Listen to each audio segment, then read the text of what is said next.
Now for today's program. Professor Pamela S. Nadell holds the Patrick Clendenin Chair in Women's and Gender History at American University in Washington, D.C. Her book, America's Jewish Women, A History from Colonial Times to Today, won the 2019 National Jewish Book Awards Everett Family Foundation Book of the Year and was translated into Hebrew. A past president of the Association for Jewish Studies, she consults on the museum that is being built as part of Pittsburgh's new Tree of Life complex. Professor Nadell has testified before Congress 3 times, and her new book is Antisemitism, an American Tradition. Amy E. Schwartz is Moment Magazine's opinion and books editor, as well as editor of the magazine's popular Ask the Rabbi section, and she's won first place in commentary from the Religion News Association. Before coming to Moment, Amy was a longtime editorial writer and op-ed columnist at the Washington Post, where she was nominated for a Pulitzer Prize in commentary. Amy is president of the non-denominational Jewish Studies Center in Washington, D.C., and is the editor of the book, Can Robots Be Jewish? And Other Pressing Questions of Modern Life. Please welcome Pamela S. Nadell and Amy E. Schwartz.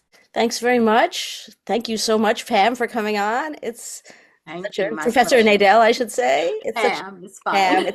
It's a pleasure always to talk to you. And thanks to everybody for tuning in.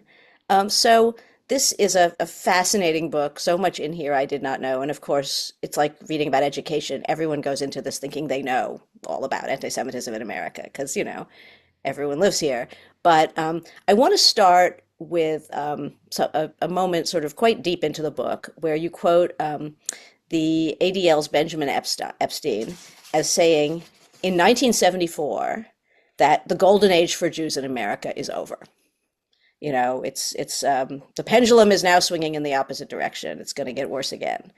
Um, Now, I know that we're sort of a complaining kind of a people, and that we're going to hear that. You'd hear that anytime. And your chapter that appears in is called "No Golden Ages."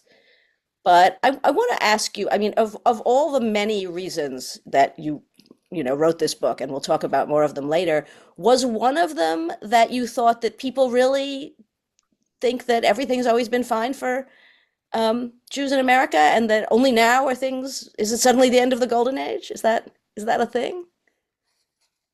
It's great that you open with that, no age is entirely golden, because as I began working on this book, I actually was invited to American Jewish Committee's Global Forum to debate the New York Times columnist Bret Stephens, and the subject was that the golden age of American Jewry is over. And if anybody is watching knows about these debates, you each get a side. I never did debate in high school, by the way, and I was asked, well, I'm sure you can argue that the golden age is not over. And I said, yeah, absolutely, no problem.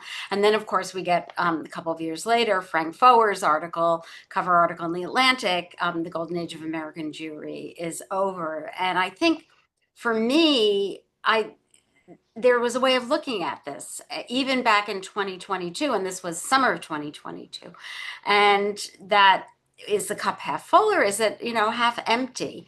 And I was aware of the way in which anti-Semitism had kind of threaded across American life.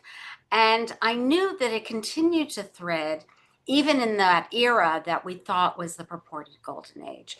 What I didn't know until I was researching the book was how Benjamin Epstein would point out by 1974 that the golden age was already over. And what was odd about that comment is that there really wasn't even a golden age before that, because there were still instances of discrimination. Our perception that all of the structural discriminations against American Jews, where they could live, what colleges they could go to, that those had all disappeared in the 60s, but that didn't happen. It took longer.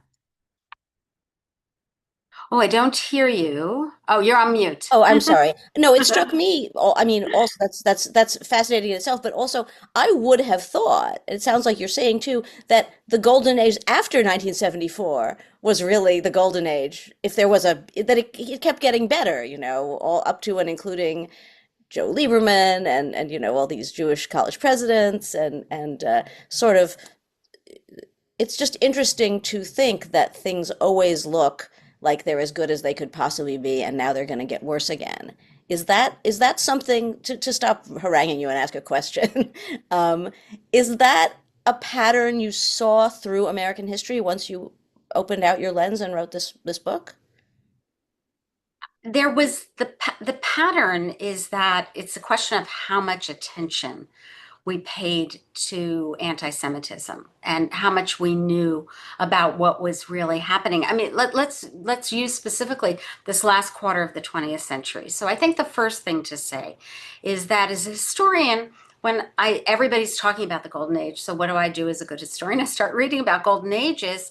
And you'll probably remember that we tend to think of the golden age in Spain and Maimonides, and we tend to, this great intellectual achievement. But of course, what we absolutely ignore is that Maimonides fled from Cordova, he fled to North Africa, and then ultimately he finds his way to Egypt. And that there's the perception that Jews invent a golden past, or anybody invents a golden age. They invent it when they're looking back at something idyllic that actually never really existed, but they're using it to explain the contrast to their own particular time. So that's the first thing. The second thing is that, and this is again, the historian, there was a fabulous new database that I was able to mine called newspapers.com. And what this did is it digitized, oh, I saw your eyes there. It digitized local newspapers all across the country. I mean, going as far back as they could, some of them, to the beginning of the 19th century, maybe even earlier.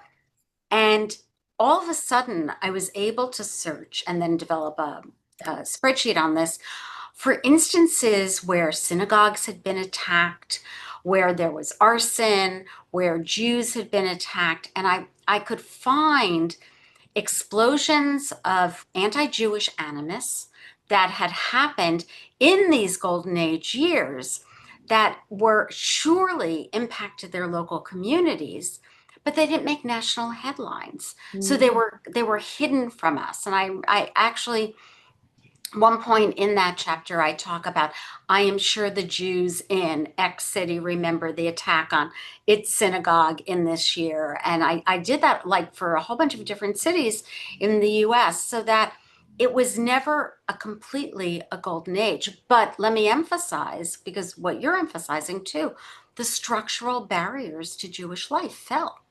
But they fell not because of, I would say, any repudiation of anti-Semitism. They fell because of the struggle of civil rights and the fair housing laws and the fair employment laws and the Civil Rights Act of 1964. So you mean they sort of went in concert with civil rights, that things rose? Was that one of your big takeaways from the research, that is how, because people often say, I know when I was writing on the subject, why is America not anti-Semitic?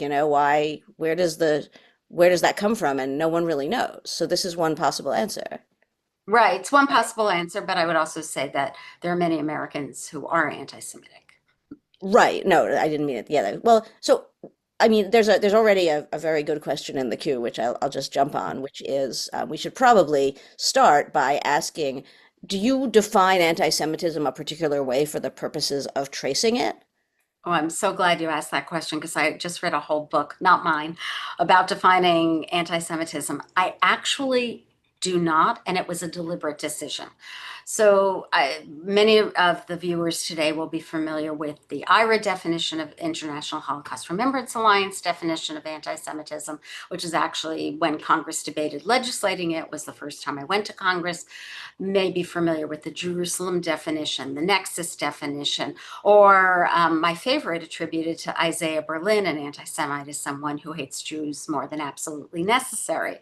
But the point is, I didn't dive into the definitions. As one of my colleagues who read the book in manuscript said to me, there was no reason to. It was clear that every single example in the book was anti-Semitic. And I felt, given that this is a book not written for academics, it's a book written for a wide audience, an audience I hope that will reach beyond the Jewish world, that diving into those arguments over the definition would not be beneficial for this particular project. Mhm. I mean, another way of putting the material in the book is it really falls under the category of you know it when you see it, right? Yeah, I yeah, mean, these right. are synagogues being firebombed and swastikas being written and people being turned away from hotels. It's not they're not at the margins, these things you're writing about. Yeah, it's like Justice Potter Stewart's definition of pornography. He knows it when he sees it. But that was a very conscious decision. And the other thing that I do this in the book is the word anti-Semitism doesn't emerge until the 1870s. When it emerges in Germany, it comes to the United States almost immediately. But before that, Jews talked about Jew hatred. They talked about rishus, evil, wickedness against the Jewish people. Often historians write about anti-Judaism. I don't know how much that term actually circulated in those eras, but it would be better probably to call it Jew hatred, but the world knows the word anti-Semitism, and that's what resonates today. Right. There was this ad, I remember, a Super Bowl ad that tried to introduce the term Jewish hate, but Right, people were just confused by it. Like, what does that mean? Jews exactly. hating things, Right. So so okay, so now we've kind of defined our terms or decided not to. What's the there's so many ways to frame the story you're telling.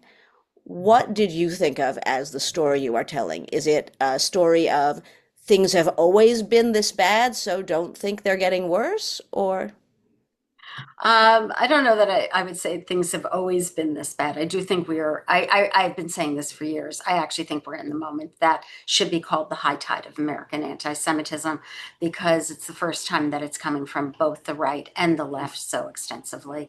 So that isn't the issue. But I wanted to show that first of all, anti-Semitism comes in from many different sources in many different directions, and that also something that we tend to forget the power of traditional Christian anti-Semitism that still resonates down to today, as well as then, of course, the power of the conspiracy theories that are embraced, honestly, both by the right and the left. And that it was important to understand that even though anti-Semitism in the US never took the horrific forms it took in Europe, the Inquisition, the pogroms, the Holocaust, and especially how those were state sponsored. Anti-Semitism is an American tradition. And you might have noticed, and I actually noticed this in your slide. In your slide, you titled the talk Anti-Semitism, an American Tradition, but I insisted that it be anti-Semitism, an American tradition. oh, This is, that's so interesting. yeah, because subtitles after colons get lost. And Mm. I didn't want that lost. It makes it less academic, right? I mean, Yeah. every academic title has a colon after. Yes, every academic time. I My last thought, book yeah, had a colon. Yeah.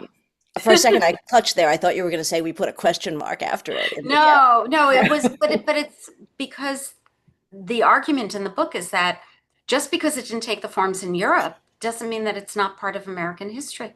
Mm, that's very interesting. And yet it's very important that that it didn't take those forms, right? I mean, Of course, for the success of Jews in America, for the fact that so many millions of Jews came to America because they were fleeing, in many cases, horrific violence or having survived it. hmm. So let's start with the beginning of the book and where you have this striking portrait of Peter Stuyvesant. Everyone loves to think that New York was always, uniquely welcoming to Jews because it was a hub of commerce or something like that.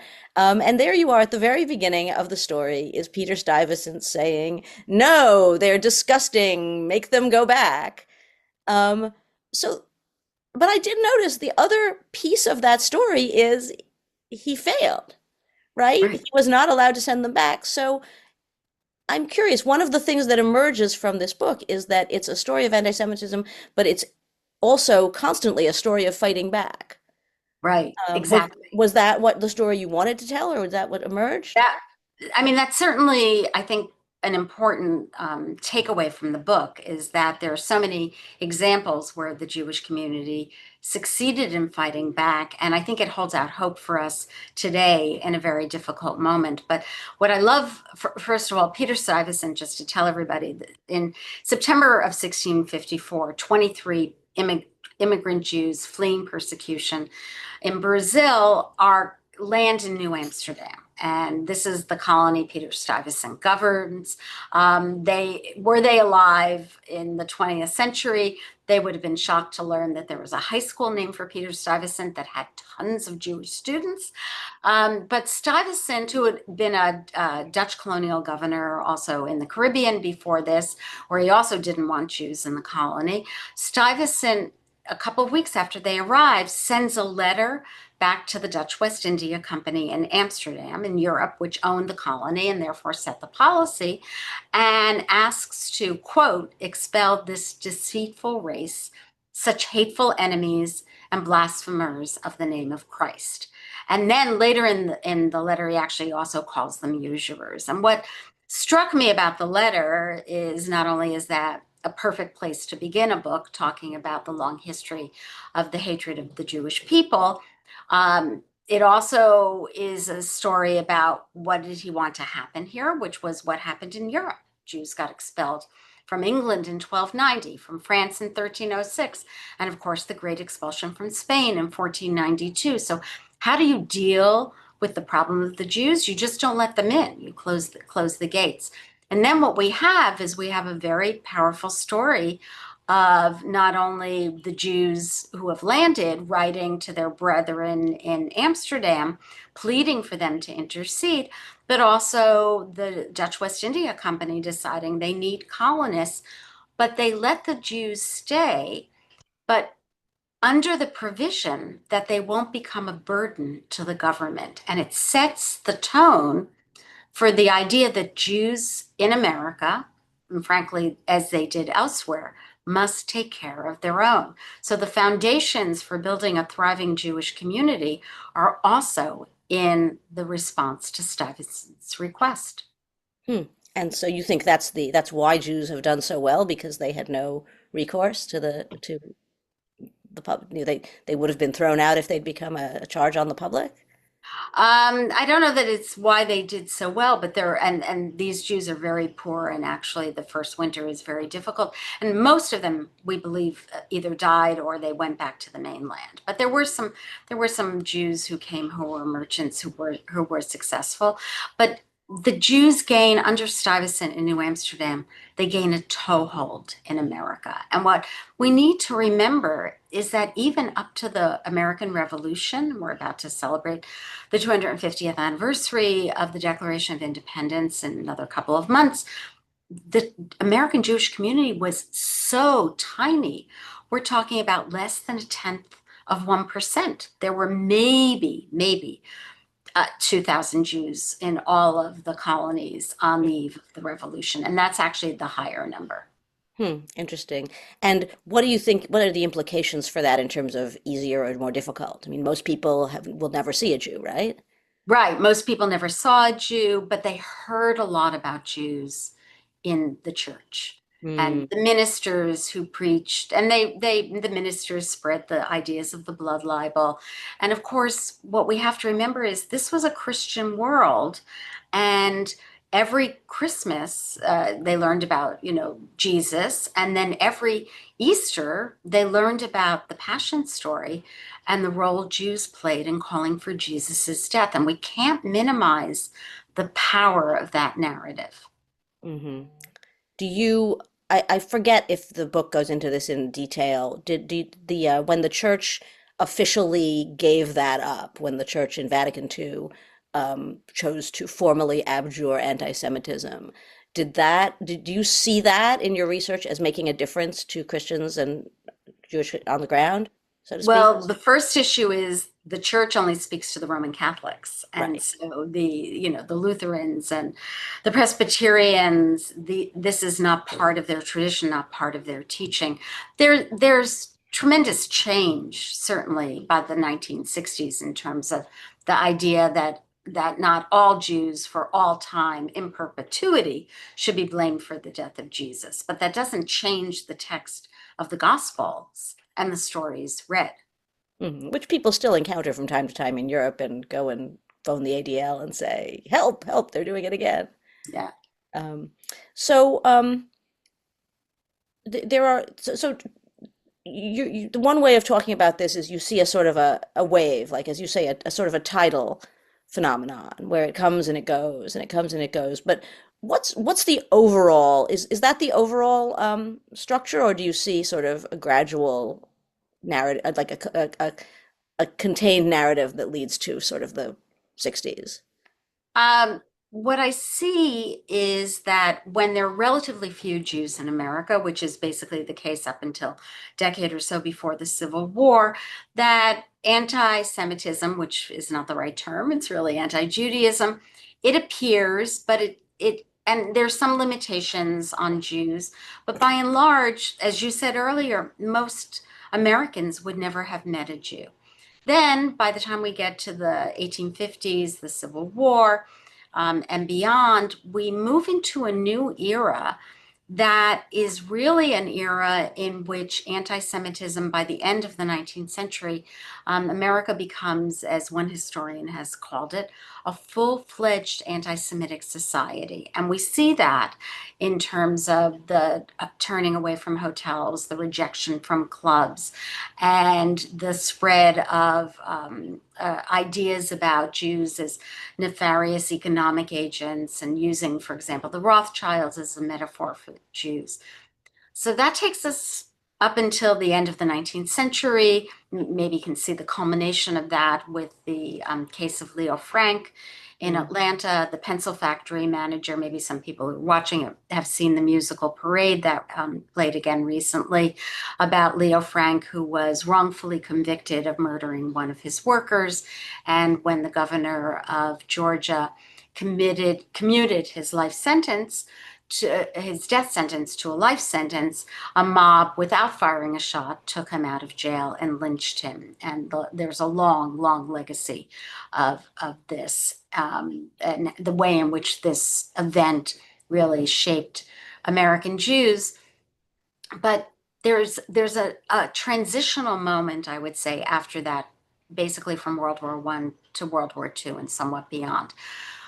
The children of the East European immigrants rise in America, and the gates close 1921 and then 1924.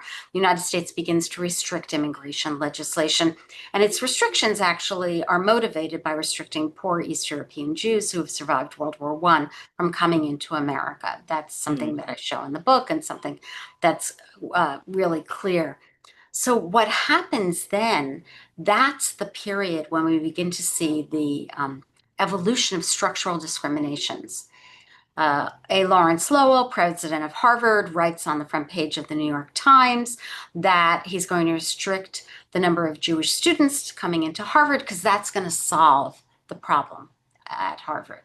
And what people don't remember, they may remember that, but they don't realize that quotas on Jewish admissions extended to 700 colleges and universities, and they don't all fall the minute World War II is over. It takes a while. They That's follow. Harvard sort of makes it okay, right? Harvard makes it, yeah, Harvard makes it okay. Harvard, Columbia, Yale, Princeton Right. make it okay. And even in state universities, which couldn't discriminate on grounds of admission, state universities are also doing things to make sure that it's not such a comfortable place for Jews to be. And that's what happens in that era. And then the sort of the racial distaste follows on that, presumably, or What do you mean by racial distaste? so I don't know exactly what the age range is of the people on the Zoom. Some of them probably know this story, although I didn't hear it. I didn't grow up knowing the story. I tell the story about the Jewish financier who's turned away from the hotel in Oh, well, that's in that earlier period. That's in 1877. So Joseph Seligman was a banker. He was a friend of President Ulysses S. Grant. He had started out in America like so many other people who came from Germany in the 1840s and the 1850s. He started out selling dry goods, and he had become so prosperous, so influential that President Grant actually offered him the position of Secretary of the Treasury, which he declined. And Seligman in 1877 went to stay at a hotel in Saratoga Springs, New York, the Grand Union Hotel. And he and his family had stayed there in the past. But this is that period where anti-Semitism, it's becoming a full-fledged anti-Semitic society. And the new owner of that hotel has adopted a no Israelite policy. And the word Israelite is deliberate because the word Jew back then was seen as pejorative. And so Seligman's turned away. We know that he writes a letter from another hotel. So another hotel in Saratoga Springs took him in, but it signals to American Jews that they're not wanted. And one of the things I was able to uncover, thanks to newspapers.com, my new favorite source, is all these other hotels that Jews had long known they were not welcome in from the 1860s forward. This wasn't new. What was new was who got turned away and how much publicity it got. And the publicity didn't lead to pushback at this time, you're saying? It did. I mean, it didn't lead to pushback. What happened is the other thing that Jews do is they end up boycotting. The man who owned the hotel, Judge Henry Hilton, also owned Emporia. An emporium was essentially an antecedent of department stores, and they launch a boycott against his businesses, and ultimately they fail. The boycotters fail or the businesses fail? No, the business fails. Oh, that's Ultimately, his interesting. businesses failed. Yeah. Huh. It's a So, great, I mean, because you were talking about strategies, right? Mhm. What do you do? My favorite example in there was usually we pay a lot of attention to, the businessmen and their boycott, but there's a widow of a prominent Jew, and she walks into one of those emporia and she says that she wants to close her account. So people won't know this. Charge cards did not exist. It's hard to imagine, but charge cards did not exist. You were well-to-do, you kept an account, and she said she would never shop again in that store. And I love that example because it shows women's activism as well. right. And presumably, if you read it in this archive, it was noticed by other people. Yeah. That was actually in the newspapers. Yeah. Yeah, that's very interesting. Well, that leads me, I want to go on asking you historical stories because this is the best part of any book of this kind, of course. But I have to ask, I mean, so you're researching this period when Jews are seeing things get worse, seeing acceptance slip away, and you're seeing strategies. And um, what did that tell you about today? What it told me about today. I mean, Interesting. it, it So I mean, coping. did Yeah. it How feel am I? like that's the kind of moment we're living in? No, not in the same way. So I'll give you an example. Let's talk about economics. So reading reading about all the restrictions on Jewish employment in the 1920s. American Telegraph and Telephone is the largest employer in the United States. They will not hire a Jew. All the employment agencies know this. Jewish men who wanted to become doctors had to go to Germany, and which they couldn't do after 1933, in order to go to medical school Hmm. because they couldn't get into medical school. Wow. So, and then they come to the US, and if they're going to get a residency, it's probably going to be in a Jewish hospital. So reading about all those restrictions, economic restrictions on Jews, and there are lots of other examples, same thing happens in law in the 1920s and going forward. So what did Jews do in that era? They opened their own businesses. So if Mm. you want to understand why there were so many Jewish mom and pop shops, it was because there were so many restrictions on other places Jews could get hired. By the way, even for secretarial help. In the 1920s, there was one article that I found that showed that a survey of ads in Chicago newspapers, and that's how you got jobs in those days, through ads in newspapers, help wanted, which by the way were segregated by male and female. 75% of them had language that explicitly excluded Jewish women. They said Christians only or Jews not apply. So that explains an economic pattern. What we have today is we don't have that kind of response, because even as anti-Semitism has erupted, really burst out after October 7th, but honestly was sitting on a whole lot of stuff coming from on the 1990s and forward. As anti-Semitism burst out, until some of these recent boycotts, like the Hollywood boycott, the publishing industry boycott, anti-Semitism, I don't think, has been impacting Jewish economic life in the same way. So the strategies people are employing today are to draw attention to it in other ways. Hmm. So it didn't. I'm glad to hear you say that because it's not the same. So you didn't get the same feeling from No, not at all, that not era. at all. But that's because Jews had, because of the purported golden age, the structural discriminations became illegal. We have fair employment rules. Right. So is it your sense, again, this is all parenthetical, is it your sense, I mean, you teach young people, you have an audience of many different generations, but particularly that one. Do you go in thinking that people don't know any of this, that they think everything's been fine for Jews in America? Certainly, my students don't think that any longer. And I'll tell you a striking distinction. So, one of the things that faculty have the great privilege of doing is if we decide to research a particular topic, we start teaching the topic, because when you teach, that's how you really learn it. It sends you down all sorts of different rabbit holes, or it forces you to think in certain ways. And I began, as I moved towards this book, two things happened. First of all, I was on tour with my last book, with America's Jewish Women. It was right after the murders at Pittsburgh's Tree of Life.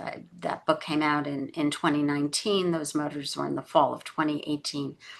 And we had the sense that anti-Semitism was rising. So I began to ask my audiences about if they had ever experienced anti-Semitism. And that showed me the persistence of anti-Semitism in American life, because the stories they told me poured out with anguish and angst, some of which made it into the book, as if they had happened yesterday.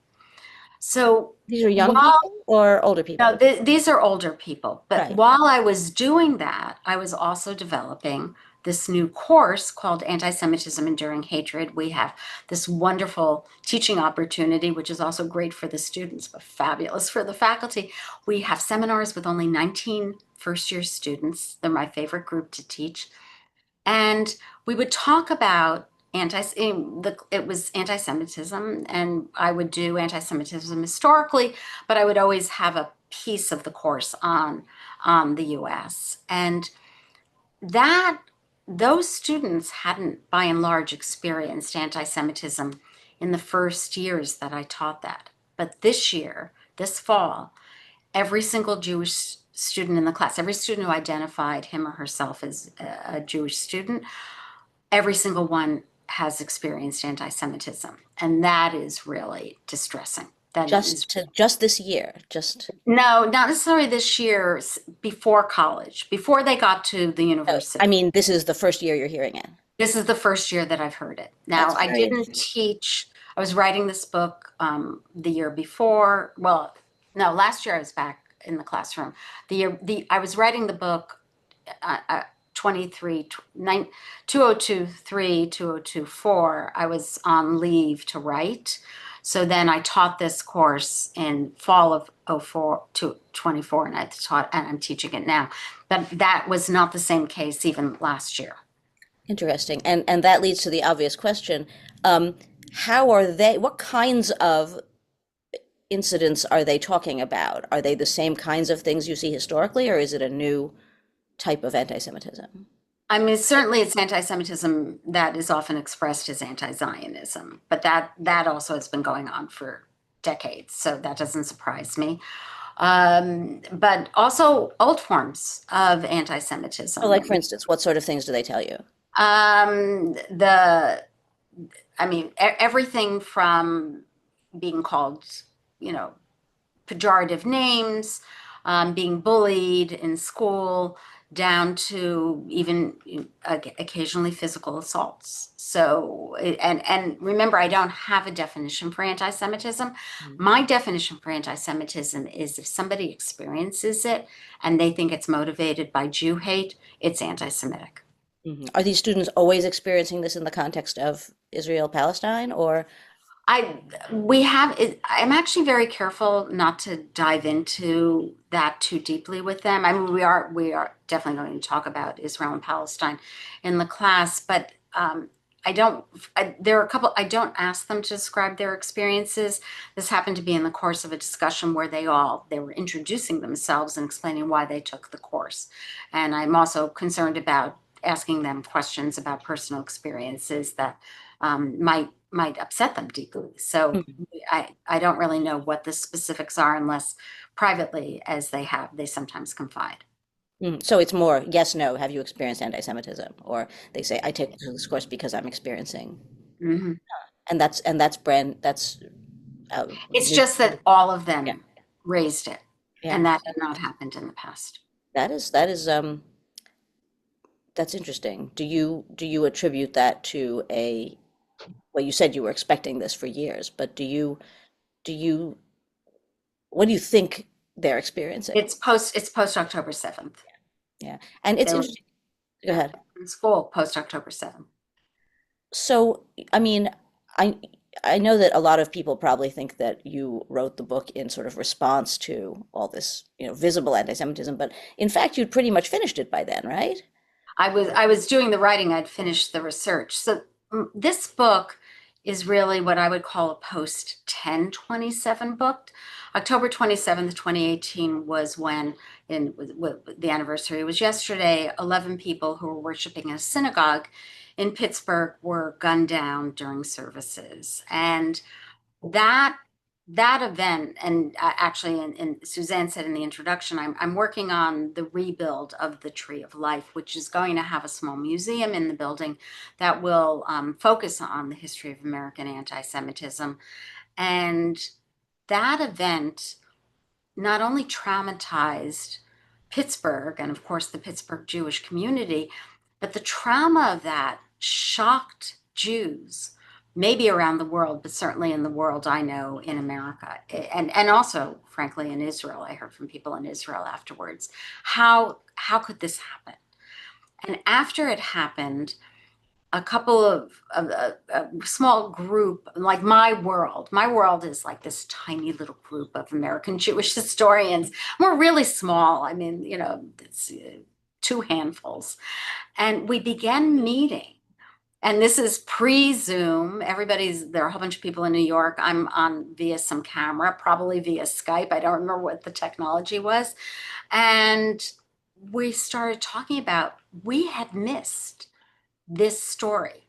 The people in that room had written scores of books collectively about the American Jewish experience. We had written about American Judaism. I had written about women becoming rabbis.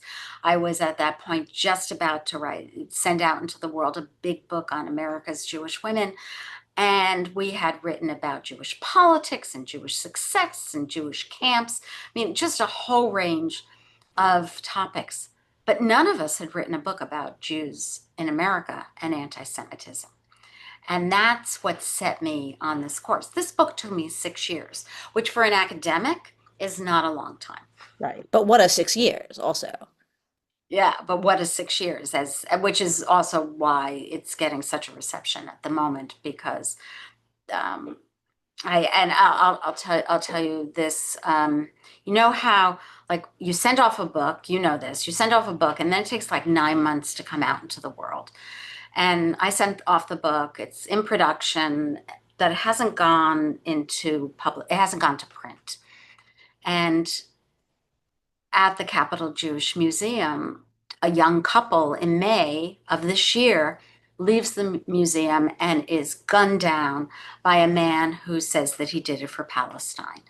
And I knew that my editor, she sent me a few little tweaks, and I wrote her that day. I said, I have to have this in the book. Otherwise, I mean, it's already dated. And so we managed to get this in as the penultimate paragraph.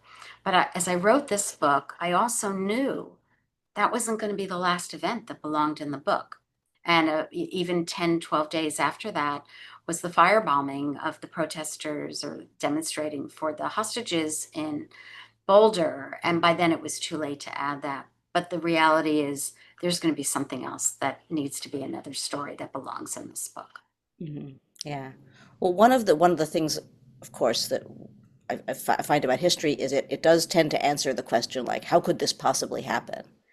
And is that the experience for you? I mean, I won't say how could this possibly happen because people are always asking me why the Jews. That's like why the Jews. It's this tiny, tiny group. The Jewish people are not even reached the numbers that existed in 1939. They're, an infinitesimal percentage of the world's population. In the United States, Jews make up maybe about 2% of the population. So they're always asking the question, why the Jews? That I can't answer, but I can show the ideas and the themes, many of which build on anti-Judaism, build on medieval tropes that are, I would say, riffs on them, and that I mean, even the Protocols of the Elders of Zion and how it comes to America, the granddaddy of all conspiracy theories. But there are antecedents to it in the Middle Ages. Maybe the people who wrote them didn't know that, but there are, the idea of the Jews. I mean, even going back to the Jews collectively calling for the death of Jesus. mhm. So I can show what ideas circulate, but I still can't answer that question, why the Jews? In a yeah, if we could answer that, right?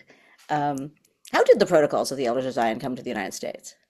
White nationalists from Russia, white Russians carried it. So the Protocols of the Elders of Zion were crafted, like their origins. It was published in 1903 in a newspaper in the wake of the Kishinev pogrom, out of the sense that there was such an outcry against the pogrom in Kishinev in 1903 that caused the death of about 49 Jews, which, today would hardly blink at that, but shocked the world. And there was an outcry all across the world about it, which you can read about in local newspapers in the United States. And there was a journalist named Pavel Khrushchev who was shocked by this. And so he serialized the ideas of the Protocols of the Elders of Hmm. Zion. After the Bolshevik Revolution, they're actually brought to the United States. They're translated in the United States by somebody who flees to the United States, and the U.S. Senate. They're introduced into a hearing in the U.S. Senate in it's around 1918, I think, maybe a little bit later. I'd have to double check the year. And then they become, of course, popularized and published thanks to Henry Ford in Right. 1922, 1923. Huh.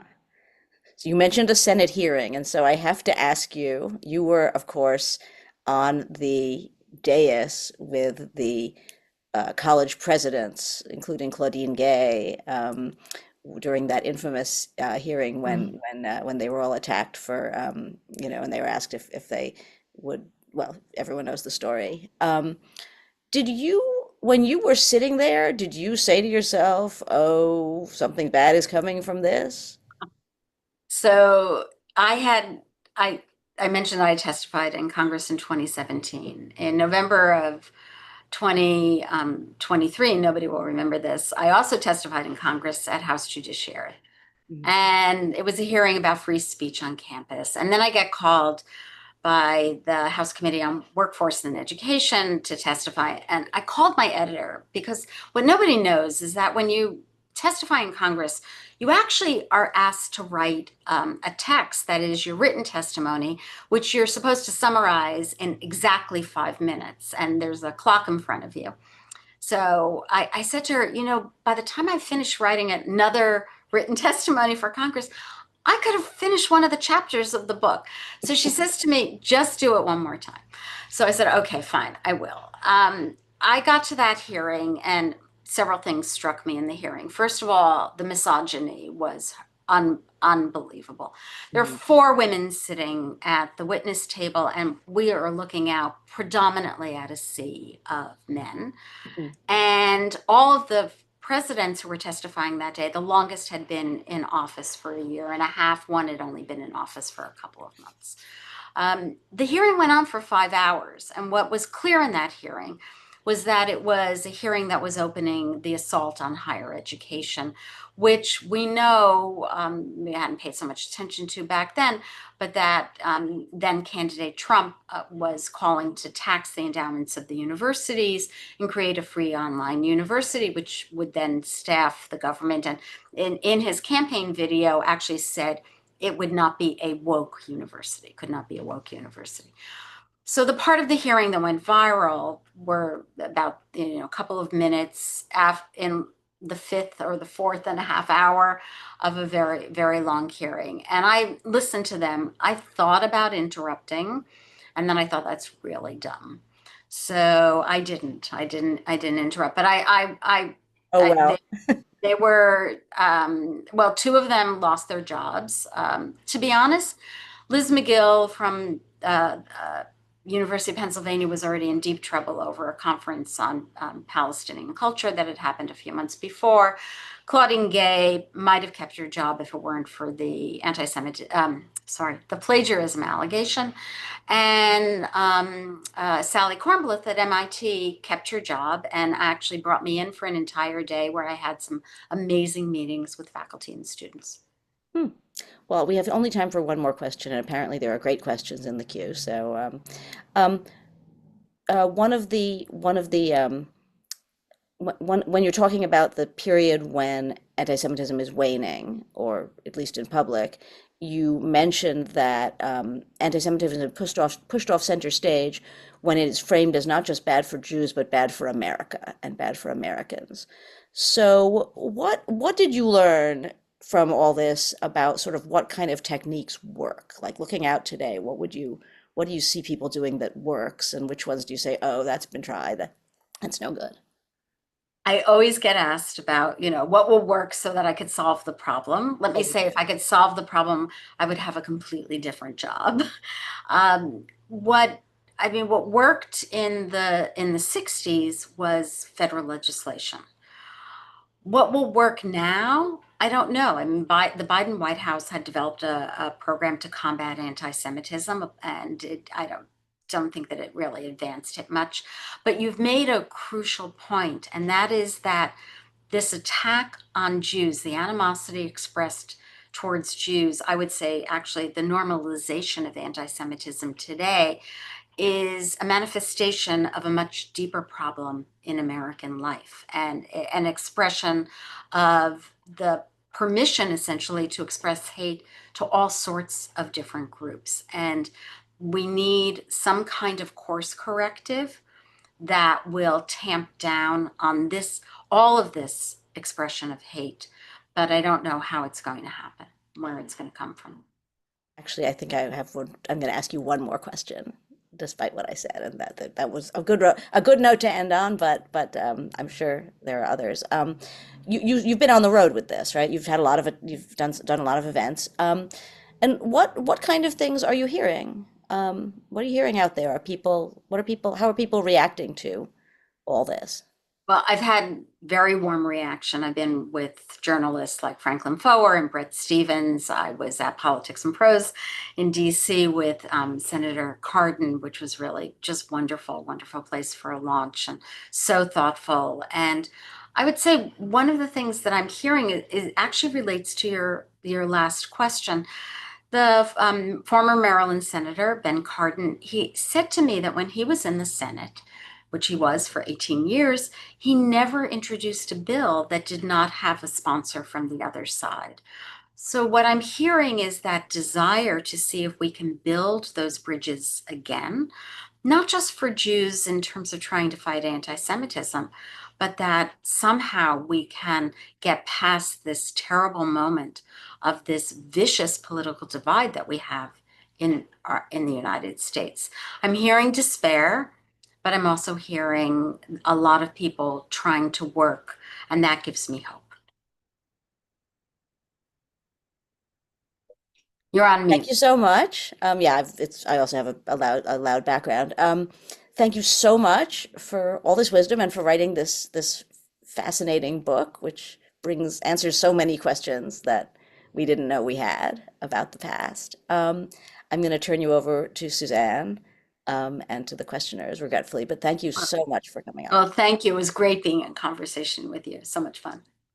Thank you so much. And I wanted to let everybody know is several years ago, we did a program, Pam did a deep dive about anti-Semitism and Henry Ford.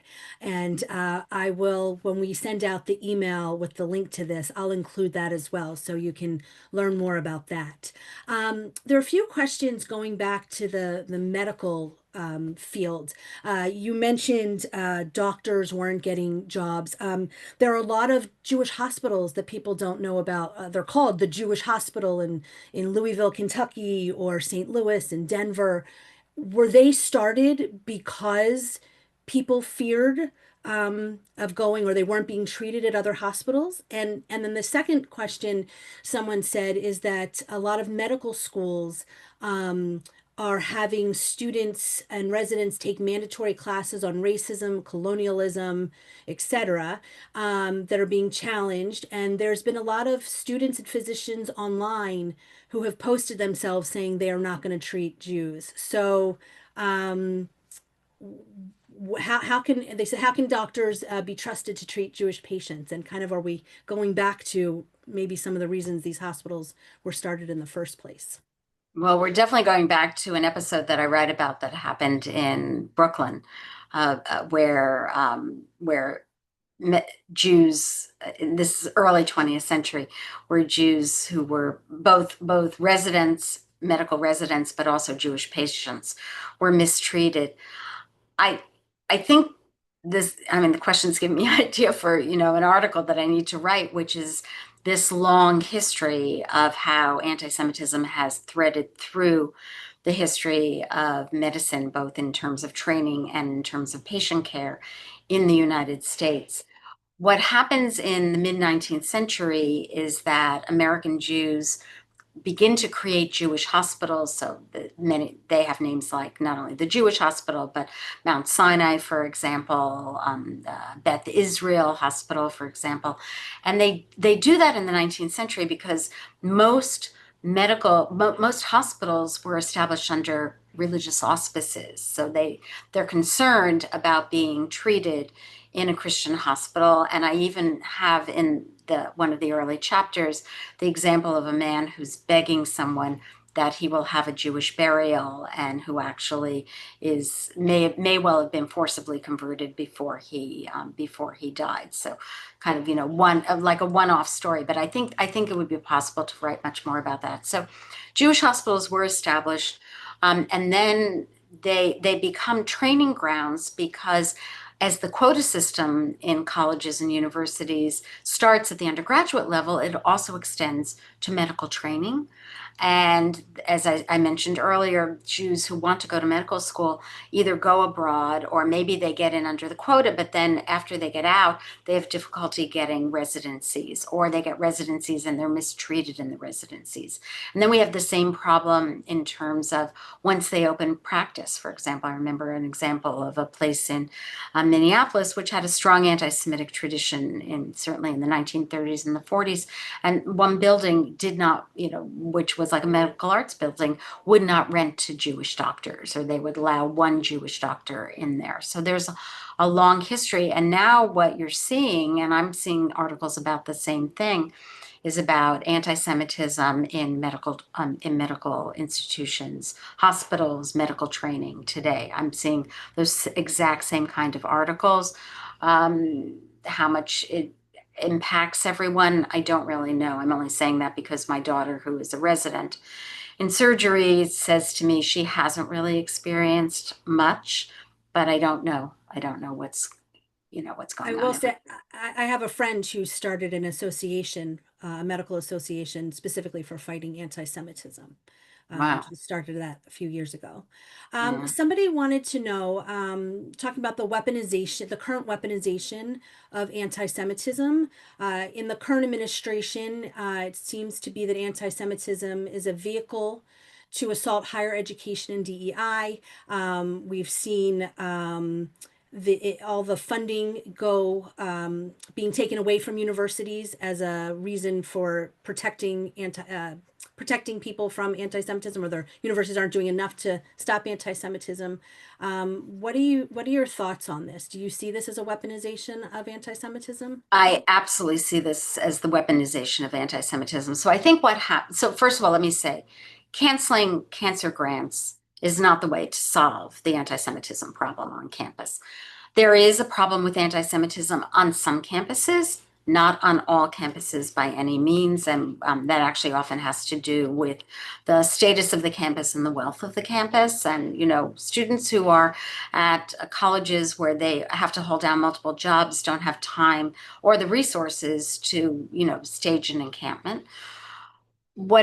I think what happened is that free university that candidate Trump hoped to establish by taxing the endowments of the universities, that he found weaponizing anti-Semitism with establish a committee to work on this, has become the vehicle for doing that. And if you look at the demands that have been issued and this recent compact that was called for and the colleges that were offered the compact, and you see what they're aiming at, it's not about anti-Semitism. I mean, they always have something about it in the language, but by and large, it's about viewpoint diversity on campus. It's about canceling diversity, equity, and inclusion initiatives.